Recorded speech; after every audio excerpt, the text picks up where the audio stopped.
Uma estátua da Liberdade em miniatura. Uma réplica da Casa Branca em Santa Catarina. Um empresário com uma imagem tão ousada quanto suas estratégias de marketing. Você o conhece como o dono da Havan, o homem dos ternos coloridos, uma das figuras mais icônicas e, por vezes, controversas do Brasil. Sua história é um símbolo do sucesso, da riqueza e da ambição em sua forma mais pura.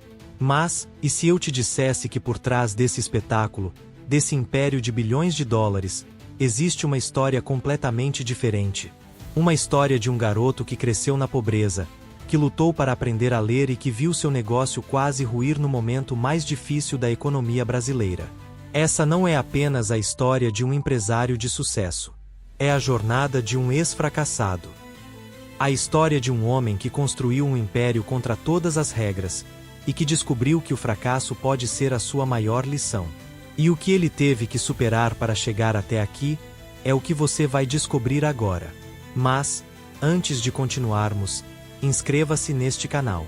Assim, você estará recebendo toda semana, em primeira mão, vídeos novos de pessoas que saíram do fracasso e se tornaram estrelas em suas áreas. A jornada de Luciano Heng não começou em uma sala de reuniões com executivos de terno, mas em um cenário de absoluta simplicidade, nas ruas da cidade de Brusque, em Santa Catarina. Uma cidade operária, conhecida por sua tradição no setor têxtil, onde o trabalho era o pilar da comunidade e o suor da labuta diária era a única moeda de troca para uma vida digna. Foi nesse ambiente, longe dos holofotes e da grandiosidade que ele viria a personificar, que as sementes de sua ambição foram plantadas. Ele não nasceu em berço de ouro, mas sim em um lar humilde, onde cada centavo era suado e cada dia era uma lição sobre o valor real do esforço. Sua família, como muitas outras em Brusque, era um retrato da resiliência. Seus pais, trabalhadores dedicados, não tinham o luxo de grandes fortunas, mas possuíam uma riqueza muito maior: a ética de trabalho e a determinação. Eles instilaram em Luciano a crença de que o sucesso não é um direito, mas uma conquista que exige sacrifício e persistência. Ele viu de perto a luta diária para colocar comida na mesa e a importância de se agarrar a cada oportunidade que a vida oferecesse. A infância dele não foi marcada por brinquedos caros, mas por uma imersão precoce no mundo real, onde cada minuto era precioso e o tempo ocioso era um luxo que poucos podiam se dar. Mas, além das dificuldades financeiras, Luciano teve que enfrentar uma batalha silenciosa e pessoal, que o marcou profundamente. Ele lutou contra a dislexia, um transtorno que, na época, era pouco compreendido e frequentemente confundido com falta de interesse ou preguiça. Enquanto outras crianças aprendiam a ler e escrever com facilidade, ele se via em um labirinto de letras e números. O ambiente escolar, que deveria ser um lugar de aprendizado, tornou-se um palco de frustração, onde a cada tarefa, ele se sentia um passo atrás. Aos 12 anos, ele ainda lutava para ler com fluência, e esse sentimento de estar em desvantagem moldou sua personalidade. A sua luta com a dislexia não o tornou um fracassado, mas sim um guerreiro. Ele teve que desenvolver uma capacidade de observação e memorização acima da média para compensar a sua dificuldade. Ele se tornou um exímio ouvinte e um observador atento do mundo ao seu redor. Essa habilidade de absorver informações de forma não tradicional e de usar sua criatividade para encontrar soluções se tornaria, no futuro, a sua maior arma como empreendedor. A sua jornada, que começou com a desvantagem de não conseguir ler, o equipou com uma visão única que os outros não possuíam. O ambiente simples e o desafio da dislexia plantaram em Luciano a semente da ousadia. Ele viu que, para sobreviver em um mundo competitivo, ele não poderia fazer o que os outros faziam. Ele precisava ser diferente, inovar e encontrar atalhos criativos para o sucesso. O seu instinto de negócios nasceu não de um livro de administração, mas da necessidade e da urgência de superar as suas próprias limitações. A sua infância foi uma escola de resiliência, onde ele aprendeu a cair e se levantar, a duvidar de si mesmo e a encontrar a força para seguir em frente. Essa infância, marcada por desafios, mas também por um amor incondicional pela família e por uma ética de trabalho inabalável, foi o ponto de partida de tudo. Ela forjou o caráter de um homem que se recusaria a aceitar a derrota, que transformaria cada não em uma motivação e que usaria a sua desvantagem como um trampolim para o sucesso. Ele ainda não sabia, mas as lições de sua infância seriam a base de tudo que ele construiria. A batalha de Luciano Heng com a dislexia não se encerrou nos muros da escola. Pelo contrário, ela se estendeu para o mundo profissional. Enquanto outros jovens usavam seus diplomas como passaporte para o mercado de trabalho, ele se viu obrigado a confiar em seu instinto, em sua capacidade de observar e em sua determinação inabalável. Ele sabia que o seu caminho não seria o da teoria, mas sim o da prática. A sua jornada profissional não começou em uma entrevista formal, mas na busca por uma oportunidade onde as suas limitações acadêmicas não o definissem. Ele precisava de um lugar onde a inteligência fosse medida não em notas, mas em resultados. Foi nesse contexto que ele conseguiu o seu primeiro emprego como vendedor. A posição não era glamourosa, mas era a oportunidade perfeita para ele. Ali, ele pôde usar a sua maior força, a sua capacidade de se comunicar e de se conectar com as pessoas. Enquanto muitos vendedores viam o trabalho como uma simples troca de produtos por dinheiro, Luciano o enxergava como uma relação de confiança. Ele não apenas vendia, ele conversava, ouvia e entendia o que o cliente realmente precisava. A sua dislexia, que o havia silenciado nos bancos escolares, agora o tornava um ouvinte atento e um comunicador persuasivo. Nesse primeiro emprego, Luciano não estava apenas ganhando um salário. Ele estava, sem saber, frequentando a sua verdadeira escola de negócios. Ele aprendeu na prática sobre o comportamento do consumidor, a dinâmica da concorrência e, mais importante, sobre o poder de construir uma marca baseada em um relacionamento genuíno com o cliente. Ele observava cada detalhe, desde o estoque até a forma como as decisões eram tomadas, absorvendo cada informação como uma esponja. A sua ambição não era apenas ser um bom vendedor, mas entender o sistema por trás de tudo. A cada dia que passava, o instinto de empreendedorismo de Luciano Heng ficava mais aguçado. Ele não se contentava com a rotina de ser apenas um funcionário. Ele via oportunidades onde outros viam apenas desafios. Sua mente inquieta o fazia questionar por que as coisas eram feitas de uma certa forma e como poderiam ser feitas de uma maneira melhor. Ele sonhava com a liberdade de poder tomar suas próprias decisões, de poder implementar suas próprias ideias e de construir algo que fosse verdadeiramente seu. A sua determinação o levou a um ponto de virada crucial. Ele percebeu que, para alcançar a grandiosidade que ele sonhava, ele precisaria ir além. Ele precisaria de um novo desafio. Ele sabia que a experiência como vendedor era valiosa, mas que não era o seu destino final. Ele precisava dar o próximo passo, um passo que o colocaria na rota de colisão com a sua verdadeira vocação. A sua primeira grande lição veio do seu primeiro emprego, a de que o sucesso não se mede em títulos acadêmicos, mas em atitude, resiliência e, acima de tudo, na capacidade de se levantar e seguir em frente, mesmo quando o mundo tenta te dizer o contrário. A jornada dele, que começou com a desvantagem de não conseguir ler, agora o colocava no caminho para construir um império que mudaria a sua vida para sempre. E o que ele fez a seguir é a prova de que a sua visão era maior do que qualquer obstáculo. O primeiro grande passo de Luciano Heng em sua jornada de superação foi a decisão de empreender. Ao lado de um sócio, Vanderlei de Limas, ele uniu forças e recursos para abrir o que seria o embrião de um dos maiores impérios do varejo brasileiro. O ano era 1986, e a dupla inaugurou uma pequena loja de 45 metros quadrados em Brusque, focada exclusivamente na venda de tecidos. O nome, uma fusão dos sobrenomes Heng e Vanderlei, já simbolizava a união e a ambição que impulsionavam o negócio. Naquele momento, a Havan era apenas uma faísca, uma pequena chama em meio a um mercado já consolidado. O conceito inicial da Havan era simples, mas estratégico. A cidade de Brusque, conhecida como polo têxtil, atraía muitos turistas em busca de tecidos de qualidade a preços acessíveis. Luciano e Vanderlei, com seu conhecimento local, souberam aproveitar essa demanda. A pequena loja não era um ponto de referência, mas um ponto de encontro. A cada venda, Luciano Heng construía algo muito maior do que um simples lucro. Ele construía relacionamentos. A sua experiência anterior como vendedor o equipou com a habilidade de se conectar com cada cliente, entendendo suas necessidades e garantindo que a Havan fosse mais do que uma loja, mas um destino de compras.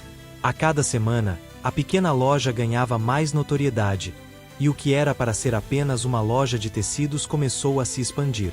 O instinto de Luciano o fazia enxergar além das prateleiras. Ele percebeu que os clientes que iam em busca de tecidos também tinham outras necessidades, e foi aí que a sua visão começou a se desdobrar. A Havan começou a importar produtos, principalmente bugigangas e artigos de decoração, transformando o negócio em uma espécie de loja de variedades. Essa diversificação, na época, era um movimento audacioso e que se tornaria uma marca registrada da empresa no futuro. A sociedade, no entanto, não durou para sempre. Após 5 anos, os sócios decidiram seguir caminhos diferentes, e Luciano Heng comprou a parte de Vanderlei de Limas. Esse foi um momento crucial na trajetória do empresário. Deixando de ser um parceiro, ele se tornava o capitão do navio, com a responsabilidade total de conduzir o negócio. A partir daí, a Havan seria a sua tela em branco, o seu laboratório de ideias e o palco de todas as suas futuras ousadias. Ele estava pronto para a próxima fase de sua jornada, mas ele não sabia que uma das maiores crises da história do Brasil estava prestes a testar a sua capacidade de superação.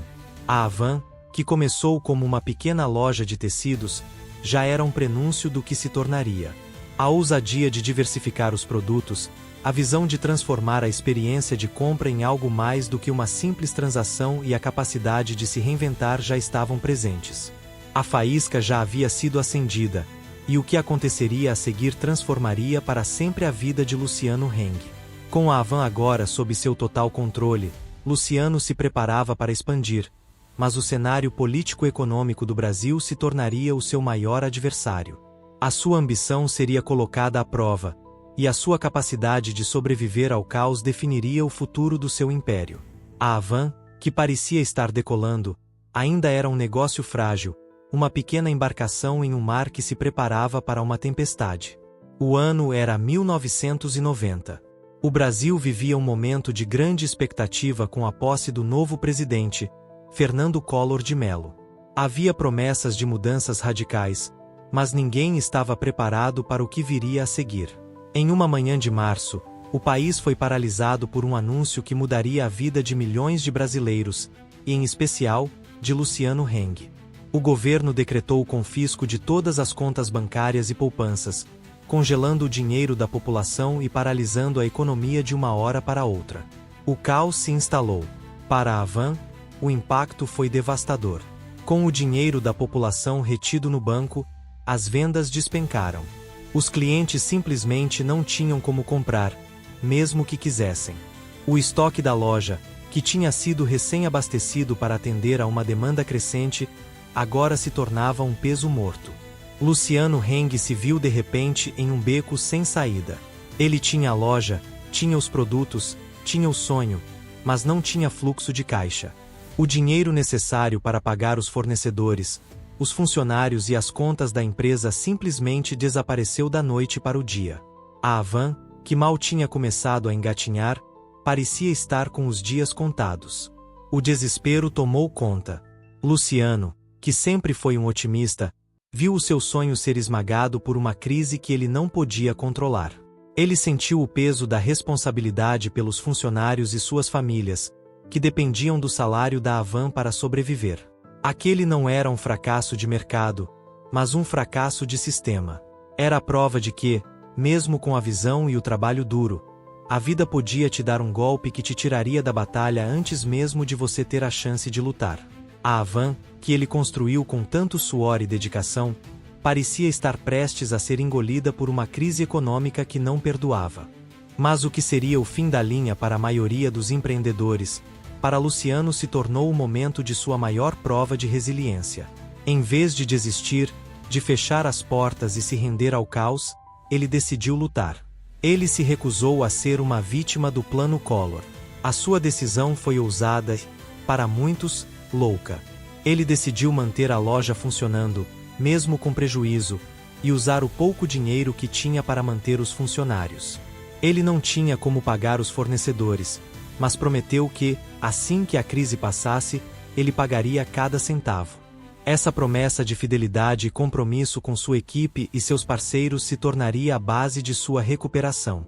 O fracasso do Plano Collor não foi o fim da Havan, mas sim o seu batismo de fogo. Foi a lição mais dura que Luciano Heng poderia ter aprendido: a de que o sucesso não depende apenas de uma boa ideia, mas da capacidade de se manter em pé quando o mundo inteiro está desmoronando. A crise o lapidou, o tornou mais forte e o preparou para as batalhas que viriam a seguir. A partir dali, ele sabia que a sua jornada de superação era muito mais do que um plano de negócios.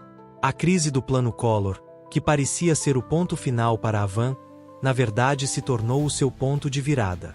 Foi no meio do caos, com o mercado paralisado e os concorrentes desesperados, que Luciano Heng enxergou algo que ninguém mais via. Ele entendeu que, para sobreviver, não podia ser apenas mais uma loja de tecidos. Ele precisava se reinventar, criar um novo modelo de negócios que fosse imune às crises. A sua visão, lapidada pelo fogo do fracasso, era ousada e, para muitos, completamente insana. Ele construiria uma loja de departamentos gigantesca, que seria um destino por si só. A ideia era criar um espaço onde as pessoas pudessem encontrar de tudo, desde eletrodomésticos a produtos de decoração, tudo com preços baixos e em um ambiente que fosse uma atração. Mas ele sabia que, para chamar a atenção, ele precisava de algo que fizesse as pessoas pararem para olhar. Foi então que ele teve a ideia que se tornaria a marca registrada da Havan: as arquiteturas extravagantes. Em 1994, ele inaugurou a primeira loja com uma réplica da Estátua da Liberdade em sua fachada, um símbolo de sua paixão pelo capitalismo e de sua visão de liberdade. Aos olhos da concorrência, era uma loucura. Por que gastar tanto dinheiro em uma estátua que não vendia nada? Mas Luciano Heng sabia o que estava fazendo. A Estátua da Liberdade não era apenas um adorno, era uma ferramenta de marketing que gerava curiosidade, mídia espontânea e transformava a loja em um ponto turístico. Ele não estava apenas construindo uma loja, mas um espetáculo. Ele percebeu que a experiência de compra precisava ser mais do que uma simples transação. Ela precisava ser uma aventura.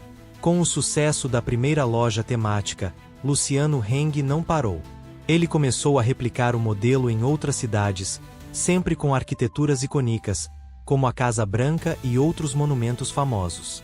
O que era um negócio focado em tecidos, se tornou um império do varejo que vendia de tudo.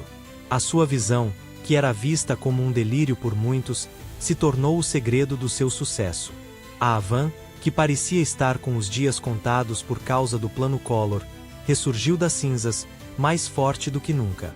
O fracasso de 1990 não foi o seu fim, mas sim a sua maior lição. Ele o ensinou que, para vencer, ele não podia apenas seguir as regras.